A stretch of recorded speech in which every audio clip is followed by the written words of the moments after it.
study of Daniel chapter 1. We're going to be looking at Daniel chapter 1 from verses 3 all the way to verse 7. I hope we will continue to remember the historical context we're trying to establish yesterday, because we're going to be building up on it, and it's critical in understanding most of the sections of the book of Daniel and properly positioning what will be happening in the prophecies, and that will also help in shedding much more clearer light in the interpretation and in the application of prophecy in our lives. Now, in the book of Daniel, chapter 1, verses 3, the Bible reads as follows: And the king spake unto Ashpenaz, the master of his eunuchs, that he should bring certain of the children of Israel, and of the king's seed, and of the princes. Verse 4: Children in whom was no blemish, but well favored, and skillful in all wisdom, and cunning in knowledge, and understanding science, and such as had ability in them to stand in the king's palace, and whom they might teach the learning and the tongue of the Chaldeans. Verse 5: And the king appointed them a daily provision of the king's meat and of the wine which he drank, so nourishing them 3 years, that at the end thereof they might stand before the king. Now among these were of the children of Judah Daniel, Hananiah, Mishael, and Azariah, unto whom the prince of the eunuchs gave names, for he gave unto Daniel the name of Belteshazzar, and to Hananiah of Shadrach, and to Mishael of Meshach, and to Azariah of Abednego. Now we understand clearly from Daniel chapter 5 and verse 11. Daniel chapter 5, from Daniel chapter 5 and verse 12. We understand that the name Belteshazzar was given to Daniel at the instigation of King Nebuchadnezzar. Notice in Daniel chapter 5 verse 12, for as much as an excellent spirit and knowledge and understanding, interpreting of dreams and showing of hard sentences and dissolving of doubts were found in the same Daniel, whom the king named Belteshazzar. Now let Daniel be called, and he will shew the interpretation thereof. And if you go back to this text in Daniel chapter 1 and consider the criteria that Nebuchadnezzar uses to choose the children as he commands Ashpenaz, he must have been someone who was very intentional and who had wisdom to study the dynamics of people. And he gave Daniel the name Belteshazzar according to the name of one of his gods. It's very significant to remember that, especially in light of some of the things that we're going to be communicating. Now, if we think about the history we're discussing yesterday, which we found to have been filled particularly in Daniel chapter 1 and verse 1, in the 4th year of Joachim, which was the year 605 BC. Obviously, the events that precipitated the fall of the Assyrian Empire began to take place in the year 622 BC. During those years, the one who had ascended in the kingdom of Judah as king was the young king Josiah, who was noted for his piety and his fear of God. You will notice in the book of 2 Chronicles chapter 34 and verse 1, the Bible says this concerning Josiah. Josiah was 8 years old when he began to reign, and he reigned in Jerusalem 31 years. Verse 3 says, or verse 2 says, and he did that which was right in the sight of the Lord, and walked in the ways of David his father, and declined neither to the right hand nor to the left. Verse 3, for in the 8th year of his reign, while he was yet young, or while he was yet a youth, he began to seek after the God of David his father. And in the 12th year, he began to purge Judah and Jerusalem from the high places and the groves and the carved images and the molten images. So this is documented history, and Daniel is is born or he comes somewhat into history at a time when Josiah is around his 18th year. And Daniel is cognizant of this history. And moreover, as we will observe in the book of Daniel, his characteristic nature of studying Bible books, especially when you notice in Daniel chapter 9 and verse 2, later on in his life, this is towards the end of the captivity, where he says, "And the first year of his reign, that is Darius the Mede, I, Daniel, understood by books the number of years, whereof the word of the Lord came to Jeremiah the prophet, that he would accomplish 70 years in the desolations of Jerusalem." So Daniel goes back to study the books to place in proper context the entire stay of the children of Israel in the land of Babylon and what God had decreed by the mouth of Jeremiah the prophet. But he says, I understood by books. Which means when you go back to this time and you look at the quality of decisions that Daniel is making when he arrives in Babylon, you would see the nature or the contextual influences of his knowledge of history and how they were shaping his thinking. Someone may say that I am speculating. I want you to observe something, and then we'll definitely look at the specific history that Daniel had in mind that was clearly shaping his thinking. Notice in Daniel chapter 1 verse 3, when Nebuchadnezzar gives an instruction on the certain caliber of the youth who were to be selected for this special course of training running 3 years. Notice in verse 4, children in whom was no blemish, but well favored. In other words, they were supposed to be healthy. And it's very interesting given the fact that the children of Israel had just traveled for over 1,000 miles from Jerusalem all the way to Babylon. And when they arrive in Babylon, they are being selected.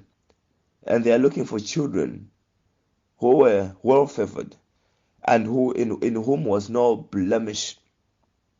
In other words, children who were strong, who had weathered the challenges of traveling such a long distance and getting to Babylon and still demonstrably looking more favorable than the other youth, meaning that this youth, they stood out in terms of health.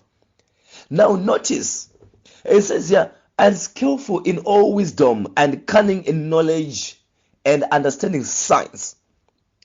Now the one who is looking for this criteria here is Nebuchadnezzar. And they are not being asked concerning Bible verses.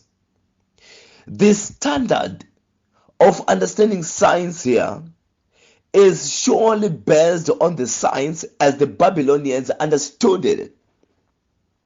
Now the Babylonians are known in history as the ones who developed the modern branches of mathematics called trigonometry, and also the branch of astronomy.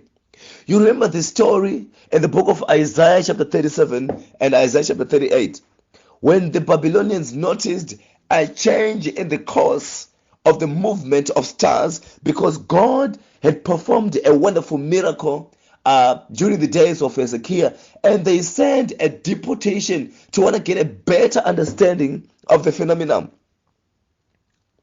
But obviously when they get there, Hezekiah, he shows them all the treasures that were in his kingdom and his riches and his armory and everything. And then God sends the prophet Isaiah and he asks Hezekiah, where did this men come from? And he says, they came from Babylon. And he says, what did they see in thine house? And he says, they have seen everything in my treasures and my armory. There is nothing that I have not shown them. And God says to him through Isaiah, the days are going to come when all the treasures in your house and that which you have stored shall be taken to Babylon.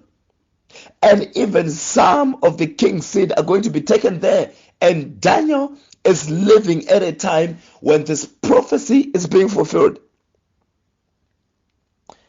But when he gets to Babylon, on the basis of the assessment of understanding, of wisdom, of skill and intelligence in learning, Daniel, he met the cut. He was skillful in all wisdom. He was cunning in knowledge, and he understood science. And he was cut up together with many of the Hebrew children. I've been fascinated for years to want to try to think, how did the Hebrews do it? Because when we study the Bible somehow, we are acquainted, for example, with the schools of the prophets. When many of the youth in Israel would go and they would study, the qualification for one to be in the school of prophets, particularly when you read Spirit of Prophecy in the Passion of the Prophets, when Sister White comments on the schools of the prophets, she says that the children were supposed to be pious and they were supposed to be studious. And you ask yourself, what were they studying? You study the book of Proverbs, and you understand that the entire book of Proverbs, it communicates a father's role in instructing his child. And what is he instructing the child? He is passing valuable wisdom. And the wisdom, as taught in the book of Proverbs, is diverse. It looks at nature. It looks at skills that the father had. Now, in your thinking, you would understand, for a father to be able to pass wisdom to a child, he must of himself have the wisdom. But also the disposition of the child himself to be of the desire to want to amass wisdom.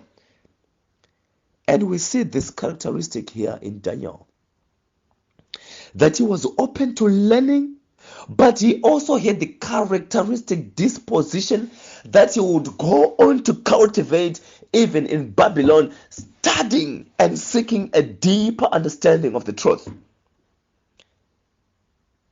And you come to our time where we have people who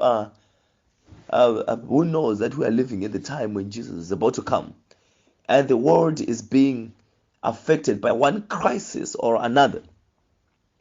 And yet we have men who are leaders of the church who are content with mediocrity in terms of thinking.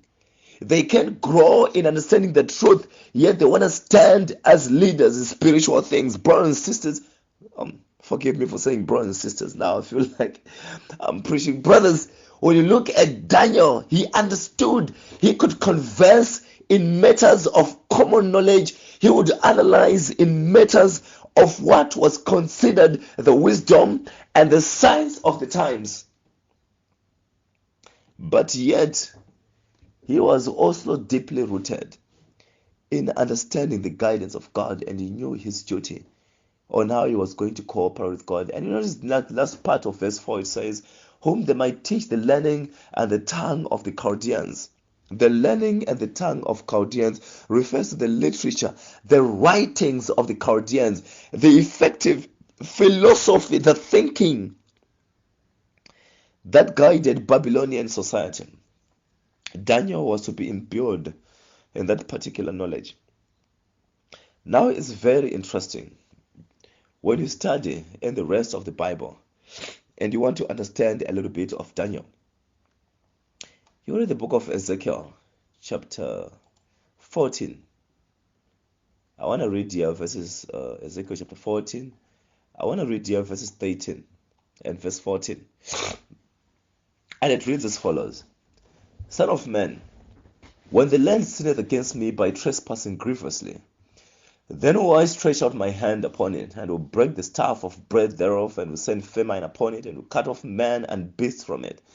Verse 14 goes on to say, though these three men, Noah, Daniel, and Job, were in it, they should deliver but their own souls by their righteousness, says the Lord God. Now the time when this prophecy is being written is the year 593 BC. And the one who is writing this vision is Ezekiel, who was also in Babylon. And God is communicating to Ezekiel the truth. And the one who is making an assessment of the righteousness of Daniel is not Ezekiel, it is God. God says Daniel is righteous. And he places Daniel at the same level with Noah and Job. You know, God comes to Noah and he says to Noah, the end of all flesh is come before me, and I want you to build an ark. And the Bible tells that Noah builded an ark. You know, Noah was not a common man. He had ability to be able to build that ark. He needed ability, leadership, and skills of managing aspects of work. He was not just a normal man. And when you read the book of Genesis chapter 1, chapter 6 and verse 8, it says, but Noah found grace in the eyes of the Lord. And the Bible tells you that Noah was a righteous man. Here in Daniel, in Ezekiel chapter 14 and verse 14, you ask yourself, how was Noah a righteous man? The Bible tells you that grace reigns through righteousness in Romans chapter 5 and verse 21. The grace of God was just not favor, but it was also power that enabled Noah to live a life of righteousness that God could testify of. And here we see the exact same being spoken of Daniel in a land where he's being subjected to the philosophy of Babylon. Yet when God looks at him, he says, Daniel is righteous. He's righteous. And Daniel is using his ability and his learning to advance with the sole purpose of magnifying the name of God. Notice when you read the book of Proverbs here, when you read the book of Proverbs chapter 2, it says this concerning wisdom. So that you incline thine ear unto wisdom, and apply thine heart to understanding. Now we understand that these words are being written by Solomon under inspiration. I want you to observe how Solomon is amassing wisdom here. Notice in the book of Ecclesiastes chapter 1, I'm going to read from verses 12. It says, I, the preacher, was king over Israel in Jerusalem, and I gave mine heart to seek and search out by wisdom concerning all things that are done under heaven. This sole travail hath God given to the sons of men to be exercised therewith. So Solomon is studying things. He is applying wisdom and studying things. Now, why am I bringing this particular perspective here? I want you to observe, brothers and sisters. Sorry for saying brothers and sisters once again. I want you to observe brothers. I want to go to the book of Ezekiel, chapter 28, a prophecy that was given just a year after Jerusalem had finally been destroyed by Ezekiel. And Daniel had been by this time at least 12 years in captivity.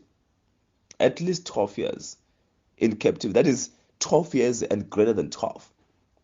If you factor in the fact that Zedekiah, he rules for 11 years, and Joachim, by the time we're introduced in Daniel chapter 1 and verse 1, he had ruled for at least 4 years, and he would go on to reign for 11 years as well, which means that Daniel was in Babylon for at least 7 plus 11 years,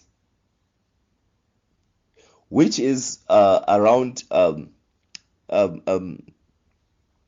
18 years at this time. And notice what the prophecy says concerning Daniel. It says here, behold, in verse 3 of Ezekiel chapter 28, behold, thou art wiser than Daniel. There is no secret that they can hide from thee. It says, You are wiser than Daniel. There is no secret that they can hide from you. But I want you to notice the contrast here. It says, with thy wisdom and thine understanding, you have gotten thee riches and has gotten gold and silver into thy treasuries. But when you study Daniel here, he is studying in Babylon and he's advancing. Because when you go to the close of the chapter, it tells you that Daniel and his friends were 10 times better than all the magicians and all the wise men that were in all the realm of Babylon. But in all the wisdom that Daniel is amazing, before God, he is declared as righteous. In other words, brothers, we can give our talents to God like Daniel and amass wisdom and progress even in this life, but greatly magnifying the name of God. Daniel here is intelligent. He is ahead of his time. And you know, in critical times, God does not call just ordinary men, which is a very common misconception of many men in our generation, to think that all that matters is just an ignorant form of humility. No, God is not interested in that. I want you to notice here in the book of Galatians, chapter 1. This is Paul who is speaking. He says here in Galatians chapter 1 and verse 13 and verse 14, he says, for you have heard of my conversations in time past in the Jewish religion, how that beyond measure I persecuted the church of God and wasted it. Verse 14, and profited in the Jewish religion above many my equals in mine own nation, being exceedingly zealous of the traditions of my fathers. Paul was saying here in verse 14, in my generation, I was among the best. You can actually see this clearly when you go to the book of Philippians and chapter 3. When he actually says that, I was the greatest of the greatest. I was learned, I was eloquent among the people in my own time. And when I'm being introduced here to Daniel in chapter 1, the Bible takes time to explain how Daniel advanced in wisdom and he stood out in understanding. Maybe it's going to be us, or maybe it's going to be our children who are going to stand at the head in finishing this work.